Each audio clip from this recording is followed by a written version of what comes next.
제가 종종 인용하는 목사님의 메가더 목사님의 글을 좀 오늘 또 다시 한번 여러분 소개하려고 합니다. 같이 한번 읽어볼까요? 당신이 박해를 경험하지 않는다면 세상이 당신이 누구 편에 서 있는지 모르기 때문일 것이다. 크리스찬으로서 좀 깊이 생각하고 묵상하게 만드는 말씀이라고 생각합니다. 박해를 경험하지 않을 때 세상 사람들로부터 어려움을 당하지 않는 크리스찬은 당신이 세상에 있는 사람인지 예수께 속한 사람인지 그것을 알지 못해서 박해를 하지 않는다, 이런 의미입니다. 많은 사람들이 그리스도인에 대한 박해, 핍박의 시대는 오래전에 끝났다고 생각을 합니다. 다만 중국이나 북한이나 베트남 같은 소수 일부 공산주의 국가에서나 그런 일부 선교지 이런 데서나 아주 핍박이 있지 대부분은 그렇지 않다, 이렇게 생각을 한다는 것이죠. 근데 실상은 보면 그렇지가 않습니다. 그리스도 이 세상에서 경건한 하나님의 사람으로 믿음과 복음을 또 그 가치에 따라 지키고 신앙의 삶을 살려고 하면 사람들에게 의해서, 세상 사람들에 의해서 여러 가지 어려움을 당하기도 하고 또 핍박을 경험하기도 하고 여전히 고난을 당할 수 있는 시대를 우리는 살아가고 있다는 것입니다. 신앙 양심을 지키기 위해서 경건한 믿음의 삶을 지속하기 위해서 여러 가지 불이익을 당하기도 합니다. 그것이 곧 세상 사람들, 문화와 정치 아니면 사회 종교적인 핍박이라고 할 수가 있습니다. 최근에 시애틀에서 어떤 목사님이 시애틀 다운타운 거리에서 아마 여러분 요즘 이제 미국의 가장 큰 이슈가 뭡니까? 차별금지법이 한국에도 문제이지만 이제 그런 것을 이제 위해서 프로테스트하는 그 데모대가 있었습니다. 그 옆에서 이게 기회다 싶어서 이 목사님이 거기서 나가 그 사람들이 들으라고 큰 소리로 성경을 요한복음 1장부터 쭉 읽어 내려갔다고 합니다. 근데 그것 때문에 그 시위대가 둘러싸고 이 목사님이 갖고 있는 성경책을 빼서 다 찢어버리고 그것 때문에 누가 신고해서 이 목사님이 거리에서 성경을 읽었다는 죄로 차별금지법을 어겼다는 것이죠. 그래서 경찰에 신고해서 경찰에 끌려갔다가 다행히 풀려나서 그런 사건들도 최근에 미국에서도 있었습니다. 이런 사실들이 우리 주변에 일어나고 있는 시대에 우리는 살아가고 있다는 겁니다. 그럼에도 불구하고 경건 믿음으로 여러 가지 어려움과 핍박과 고난을 경험해도 인내하며 이겨내는 사람, 그런 사람이 참된 진정한 그리스도인, 하나님의 사람, 경건한 믿음의 사람이라고 할 수 있을 것입니다. 자, 그런데 주님께서는 그런 사람들을 통로로 해서 그런 사람들의 삶을 사용하셔서 새롭게 이 세상을 복음으로 변화시키는 일꾼으로 사용하고 있다는 것을 우리는 잘 알고 있습니다. 이처럼 하나님의 사람으로 말씀에 따라 주님을 경외하고 경건한 삶을 살아간다는 것은 어떻게 산다는 것을 의미하는가? 어떻게 사는 것이 경건한 삶을 사는 것이라고 할 수 있는가? 오늘 본문 말씀은 에베소 교회에서 목회했던 자기 아들과 같은 제자 이제 디모데와 그 성도들에게 바울 사도가 경건한 삶을 사는 길, 어떻게 이 세상 가운데 살아가는 크리스찬들이 당시와 같은 이 고린도 지역과 같은 다종교 시대, 다문화 시대, 또 로마 시민 문화 가장 활발했던 그러한 로마의 문화가 꽃피었던 그런 도시에서 우상 숭배가 횡행했던 그런 도시에서 하나님을 믿는 사람으로 경건한 신앙생활을 지키고 유지하고 살아갈 수 있을까? 이런 거를 제시해주는, 그 길을 제시해주는 본면의 말씀이기도 합니다. 자, 경건한 믿음의 삶을 살기 위해서 우리 그리스도인들이 가야 할 길은, 믿음의 길은 무엇인가를 오늘 몇 가지로 말씀을 통해 생각을 해보려고 합니다. 첫 번째, 경건한 믿음의 사람이 갈 길 가운데 오늘 바울사도는 첫 번째, 기도하는 삶을 살라고 우리에게 말씀합니다. 오늘 1절을 보시면 이렇게 기록되어 있죠. 그러므로 내가 첫째로 권하노니 모든 사람을 위하여, 모든 사람을 위하여, 이 단어가 몇 번, 오늘 본문 가운데 몇 번 반복되고 있습니다. 그러니까 모든 사람이라는 거가 중요합니다. 거기 밑줄을 그어 놓으십시오.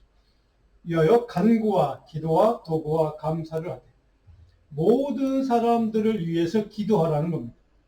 이 세상의 모든 사람들이 기도하는 것이 우리 크리스찬들이 경건한 삶을 살아가는 길이라는 겁니다.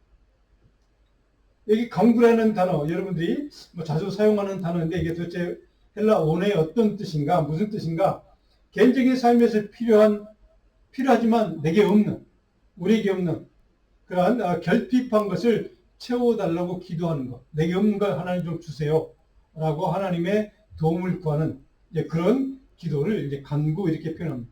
자, 그런데 내 자신의 필요, 내게 없는 것이 필요해서 하나님께 도와달라고, 허락해달라고 이렇게 간청하고 호소하는 그런 기도가 아니라 내 옆에 있는 사람, 내 주변에 있는 어떤 사람이 필요한데 없는 것, 그 필요를 채워달라고 기도하는 것을 여기서는 간구라고 표현합니다. 그러니까 그리스도인이 세상에서 경건하게 사는 길이 이 모든 사람들을 위해서 기도하는 것인데 그 가운데 하나가 그 기도, 간구는 뭐냐? 내가 없는 것, 내가 필요한 것을 간구하는 것이 아니라 내 주변 이웃이 필요한데 없는 것, 결핍한 것, 그것을 위해서 간구하는 것, 기도하는 것을 의미하는 단어입니다. 철저하게 나 중심의 가치가 아니라 옆 사람, 이웃 중심의 가치를 지금 바울사도는 가르치고 있는 겁니다. 그래서 앞에다가 모든 사람을 넣은 이유가 바로 거기에 있습니다. 내 주변에 어떤 사람? 필요한데, 꼭 필요한데 그것이 없는 사람을 위해서 하나님 저분에게 제발 좀 그것 좀 채워주십시오. 허락해 주십시오라고 기도하는 것을 여기 강구라는 단어가 표현하고 있는 뜻이라는 사실입니다. 도구라는 말, 좀 어려운 단어인데 도구도 뭐 다른 뜻이 좀 어려운 표현일 뿐 이웃을 향한 자신의 간구를 하나님이 들어주셔서 하나님 감사합니다 라고 하는 중보기도 하는 겁니다. 이게 도구입니다. 그러니까 이웃 사람에게 하나님 내가 기도한 것 들어주셔서 간구한 것 참 감사합니다 라고 하는 것, 응답해 준 것을 감사하는 중보하는 기도의 모습을 이제 도구기도 이렇게 표현했던 겁니다. 자, 우리 크리스찬에게 이 세상에 살아가면서 경건한 삶이란, 하나님 앞에서 서는 삶이란 도대체 무엇일까? 오늘 바울서는 무엇보다도 자기 자신 중심이 아닌 이웃 사람 중심, 주변에 있는 누군가를 사랑하고 섬기는 삶의 가치와 성경적인 가치를 갖고 그 사람의 필요를 채워달라고 하나님께 중보하며 기도하는 것, 그것이 경건한 삶을 사는 크리스천의 삶의 길이라는 것을 우리에게 가르쳐주고 있다는 뜻이기도 합니다. 삶의 가치를 자기 중심의 가치가 아닌 이웃 중심으로 바꾸라는 겁니다. 이것이 오늘 바울 사도가 이 첫 번째에서 우리에게 가르쳐주는 바로 경건한 삶의 첫 번째 영적인 원리입니다. 자, 생각해보면 저를 포함해서 대부분의 사람들은 누구든지 뭐냐 자신이 필요한 것, 자신이 원하는 것, 자신에게 없는 것, 이런 것들을 찾고 하나님께 달라고 기도하는 것이 대부분 정상일 겁니다. 근데 오늘 바울사도는 자신이 필요한 것, 없는 것을 위해서 기도하기보다 먼저 모든 사람, 이웃 사람을 그 사람이 필요한데 없는 것, 그것을 위해서 중보하며 기도하고 내 필요가 아닌 이웃 사람의 필요를 먼저 채워달라고 기도하는 것, 이것이 참된 경건의 삶을 살아가는 크리스천의 삶의 가치여야 한다는 겁니다. 이것이 바울이 오늘 우리에게 가르쳐주는 영적인 교훈입니다. 다른 말로 하면 우리의 대부분의 상식을 바꾸라는 겁니다. 삶의 가치를 바꾸라는 겁니다. 자기 중심의 가치에서 이웃 중심의 가치로, 섬김의 삶의 가치로, 사랑 중심의 삶의 가치로 이렇게 바꾸는 것, 이것이 중요하다는 것, 이것이 경건한 삶을 사는 우리 크리스천의 영적인 가치여야 한다는 겁니다. 자, 오늘 이 말씀을 들으면서 저를 보면서 이 시대 많은 크리스천의 문제가 무엇인지를 깨닫게 됩니다. 저를 보면서 지금 이 자리에 있는 여러분 모두가 다 솔직하게 이 가르침을 지금 들으면서 양심의 가책을 조금씩 아마 느낄 것입니다. 우리 인생은, 우리의 삶은 대부분의 사람들은 나를 포함해서 나 중심의 삶이 정상입니다. 그런 가치를 갖고 살아가는 것이 대부분의 사람들의 삶의 방향이고 길이기도 합니다. 오늘 바울사도는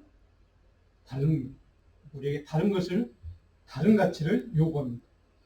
자기 중심이 아닌 이웃 중심의 가치. 이런 관점에서 저는 여러분 아마 다 아시겠지만 며칠 전에 정말 기쁜 소식, 우리 한국 소설가가 노벨 문학상을 최초로 받은 그런 경사가 있었습니다. 저는 개인적으로 여러분 뭐 미실지 모르겠지만 개인적으로 그분하고 오래전에 좀 개인적인 인연이 있습니다. 제가 그런데 그분이 그때 몇 번 만나 얘기한 적도 있는데, 그분이 대학 연세대학에 그 대학 신문이 있습니다. 그 연세 춘추라는 신문인데 거기에 실었던 시도 제가 갖고 있습니다. 그런데 그분이 그때는 말도 없고 정말 조용했던, 뭐 별 눈에 띄지 않는 그런 여학생이었던 기억이 나는데, 그분의 책을 제가 2014년부터 몇 년 동안 한국에 살면서 거기 있는 소설을 몇 권 읽을 기회가 있었습니다. 물론 제가 읽었던 소설 이 출판 기념회라고 해서 다른 친구한테 초청받아서 가서 만난 적도 있는데, 그 소설 몇 권을 제가 읽으면서 깨달은 것이 한 가지 있습니다. 이 작가가 왜 노벨 문학상이라고 하는 세계적인 작가에게 수여되는 상을 받을 수 있었을까? 네, 그것을 생각해 보니까 한 가지였더라고요. 제 나름대로 제가 뭐 전문가는 아니니까 제가 생각해 보니까 한 가지입니다. 그분이 쓴 소설의 내용을 보면 주변 사람들 관심입니다.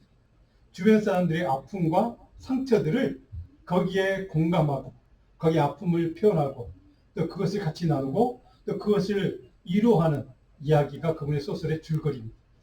그러니까 옆에 주변 사람들, 나 아니 다른 사람들의 아픔과 상처를 같이 보듬어 안으려고 노력하는, 그렇게 공감하고 그것을 같이 나누고 그 상처를 치유하려고 하는 그 작가의 마음을 저는 읽었습니다. 바로 그것이 세계인들의 유명한 그런 상을 받을 수 있도록 마음을 움직인 것이 아닌가, 그런 평가를 해봅니다. 그런데 그 작가의 내면의 인간다움, 이웃 사람을 향한 관심과 사랑, 이런 것들이 바로 그 작품 속에 녹아 있고 그것 때문에 세계 사람들의 마음을 움직인 것이 아닌가 하는 생각입니다. 독특한 공감의 능력입니다. 오늘 바울사도가 우리 가르치는 말씀이 바로 이겁니다. 주변 사람들의 고민과 아픔과 상처와 그런 슬픔들, 이런 것들을 바라보고 그런 것들을 느낄 수 있고 그런 것들을 공감하고 그런 것들이 생각하면서 그 사람들의 아픔과 필요와 이런 것들을 먼저 생각하고 그 사람의 그 모든 것들을 위해서 기도할 수 있는 마음, 그것이 크리스찬의 경건한 삶의 길이라는 겁니다. 보통 세상 사람들은 보통 자기 중심의 삶을 살지만 너희는 그렇게 살면 안 된다는 겁니다. 이것이 바울사도의 권면이고 가르침이고, 오늘 우리 크리스찬들에게 예수 그리스도 십자가의 사건을 통해 예수님이 직접 보여주신 그 삶의 길이라는 것이죠.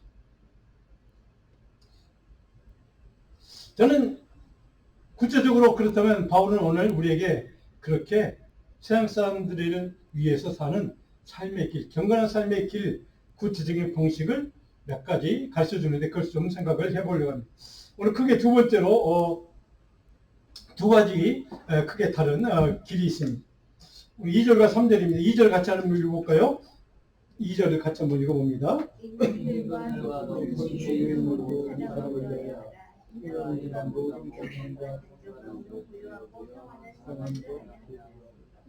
자, 모든 사람을 위하여가 또 나와 있죠. 모든 사람을 위해서.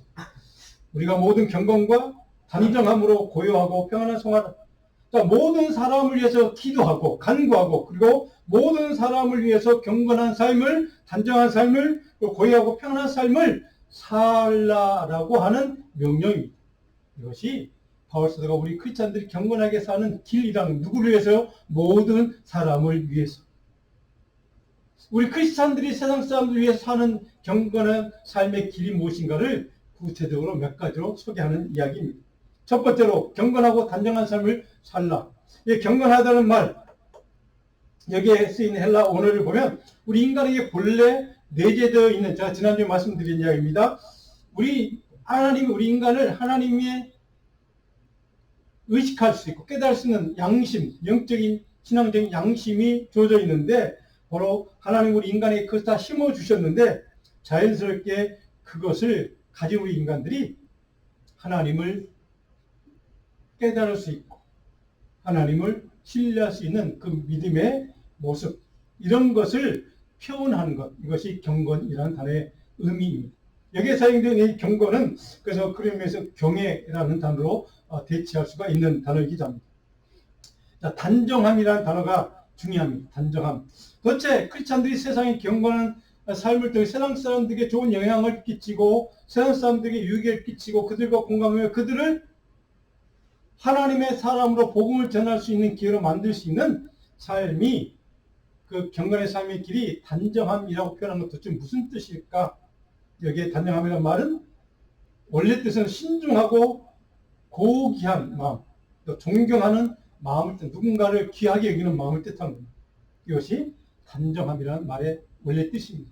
자, 그런데 이 말은 다른 의미가 있습니다. 고귀한 것을 대할 때 우리가 좀 거룩한 걸 대할 때 느끼는 엄숙한 마음, 진중한 마음, 그런 태도를 뜻하는 단어인데 우리가 존경할 수 있는 사람, 가까이 찬사를 보낼 만한 가치가 있는 사람이나 어떤 물건이나 이런 것들에 대해서 대상에 대해서 경외하는 마음, 경배하는 마음을 보이는 태도.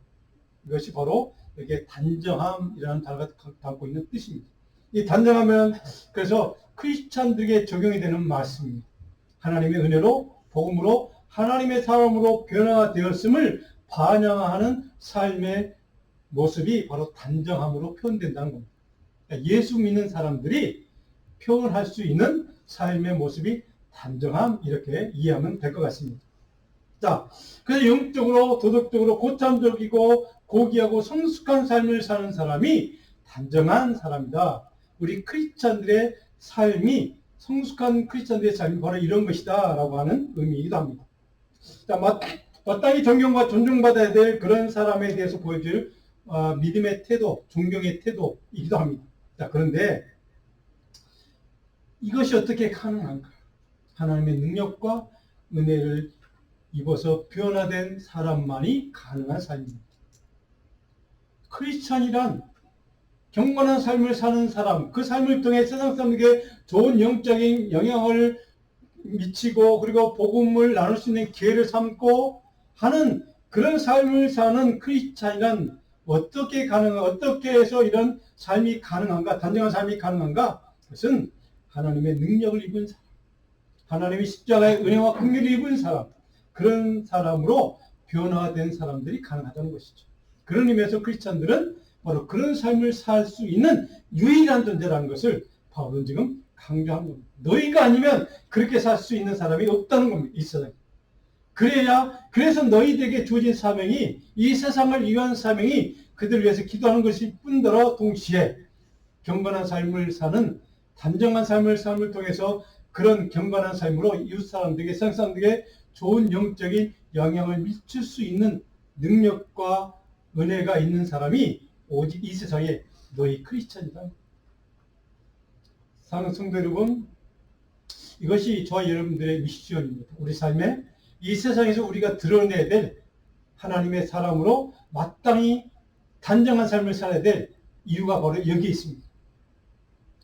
그래서 우리 주변에 있는 모든 사람들이 여러분의 삶을 통해 단정한 삶을 통해 경건한 삶을 통해 하나님의 삶을 살아가는 여러분의 그 삶의 모습이 그들에게 전해질 때, 그들에게 보여질 때 그것이 이 세상을 경건하게 만드는 하나님 나라로 변화시키는 하나님의 그 복음의 능력이 증언될 수 있는 길이라는 겁니다.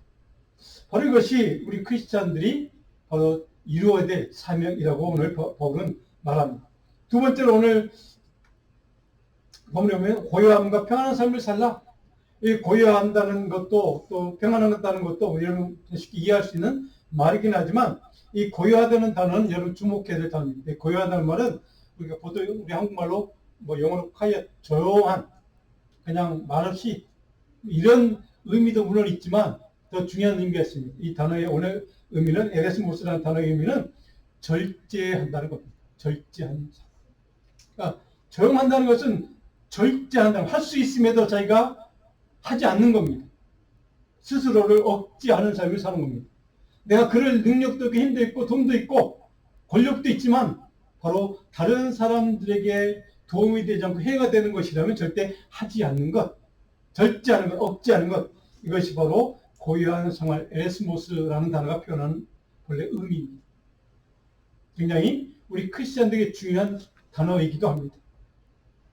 이 편안한 삶은 뭐 여러분 쉽게 이해할 수 있는 말입니다.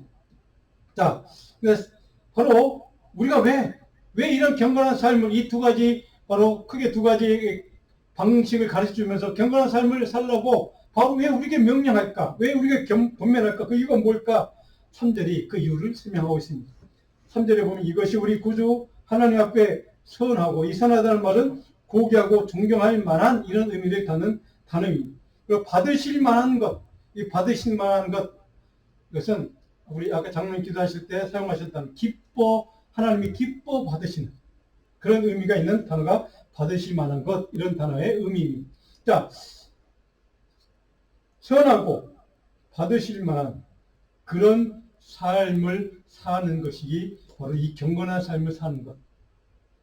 억제하고 스스로를 절제하는 삶을 사는 것. 하나님을 기쁘시게 하는 삶이 바로 그것이기 때문에 그렇게 살라는 겁니다. 근데 그것이 중요한 것은 그것이 세상 모든 사람들에게 유익을 끼치는 일이기 때문에 그 시대에 복음을 전하는 유일한 길이기 때문에 그렇게 살라는 명령입니다. 그런 삶이 하나님이 원하시고 기대하시는 삶이고 동시에 하나님 앞에서 고귀하고 존경을 받을 만한 크리스찬의 경건의 삶의 모습이라는 겁니다. 동시에 하나님께서 기뻐하시고 받으실 만한 그런 경건한 삶이기 때문에 그렇게 살라고 바울은 우리에게 명령하고 권면하고 있습니다. 바라는 것은 저와 여러분들 모두가 우리 자녀들까지 바로 이런 경건의 삶을 살 수 있는 하나님의 사람, 믿음의 사람, 능력의 사람, 복음의 사람, 사랑의 사람이 되시기를 간절히 축복합니다. 오늘 세 번째로 그렇다면 경건의 삶을 사는 것이 왜 이 시대에 중요한가? 우리가 이 시대를 경건한 삶의 바울서 이렇게까지 구체적인 방법까지 가르쳐주면 이렇게 살라고 명령하시는데 우리가 이렇게 살아야 될 이유가 도대체 왜 이것이 중요한가? 4절에 보니까 이렇게 되어 있습니다. 하나님은 모든 사람이 구원을 받으며 진리를 아는 데 이르기를 원하시기 때문에 하나님은 저와 여러분의 경건의 삶을 통해서 모든 사람이 구원받기 원하시고 모든 사람이 하나님의 진리, 복음의 진리를 아는 데 이르기를 원하시기 때문에 그래서 그 일을 위해서 사용받는 저와 여러분이 되기를 원하시는 하나님께서 이렇게 경건의 삶을 살라는 말씀을 하고 있는 겁니다. 사랑하는 성도 여러분, 오늘 크리스천을 산다는 것, 그것은 바로 이런 사명 때문에 사는 겁니다. 우리가 예수 믿고 억제하고 절제하고 그리고 나보다는 다른 사람의 유익을 위해서 그렇게 먼저 생각하고 공감하고 그를 이루하며 그가 무엇이 필요한 걸 먼저 생각할 수 있는 그래서 하나님께 기도할 수 있는 그런 경건의 삶을 사는 사람의 삶의 목적 그 가치 그 이유는 모든 사람을 하나님 앞에 인도할 수 있도록 구원할 수 있도록 하나님의 복음의 진리를 깨닫는 길로 인도할 수 있도록 저와 여러분이 통로로 하나님이 삼기를 원하시기 때문에 우리 그렇게 살라는 겁니다. 오직 모든 사람들의 구원을 받도록. 바울사도 이 목적 때문에 너희들이 힘들지만 어렵지만 너희들이 많은 것을 참아야 되지만 절제해야 되지만 그래도 이런 삶을 살지 않으면 그 누가 이 땅에 이 세상 사람들이 그 누가 구원을 받을 수 있겠느냐라는 그런 안타까운 심정을 가지고 이렇게 우리에게 좀 권면하고 있습니다. 오늘 이 바울의 마음이 안타까운 심령이 주님의 마음인 줄로 저는 믿습니다. 이런 심령이 저와 여러분 가운데 이 시간에 마음속에 깊이 새겨지기를 간절히 소원합니다. 사랑하는 성도 여러분, 그런 경건한 삶을 통해 우리 이웃 사람들의 구원을 위해서 그들의 어려움과 아픔과 상처를 같이 공감하며 감사하며 그 사람의 필요한 것들을 채워달라고 하나님께 간절히 구원하고 도와달라고 기도하고 간구할 수 있는 이 믿음의 삶의 가치는 바로 철저하게 나 중심의 삶의 가치가 아닌 이웃 중심의 삶의 가치로 너희들의 삶이 그렇게 전환되기를 원한다는 바울의 간절한 소원입니다. 호세아 12장 6절 말씀 같이 한번 읽어볼까요? 같이 읽습니다. 그런즉 너의 하나님께로 돌아와서 인애와 정의를 지키며 항상 너의 하나님을 알지어다. 하나님께 돌아온다는 것, 하나님께 나아간다는 것, 하나님의 사람으로 산다는 것, 복음의 가치로 산다는 건 뭐냐? 바로 인애의 삶을 사는 거죠. 맞습니다. 인애의 삶을 사는 것. 그리고 하나님을 바라보는 삶을 사는 것. 자, 이것이 바울 사도가 바로 호세아 선지자가 말씀했던 이 말씀의 맥락 같은 말씀을 우리에게 주는 겁니다.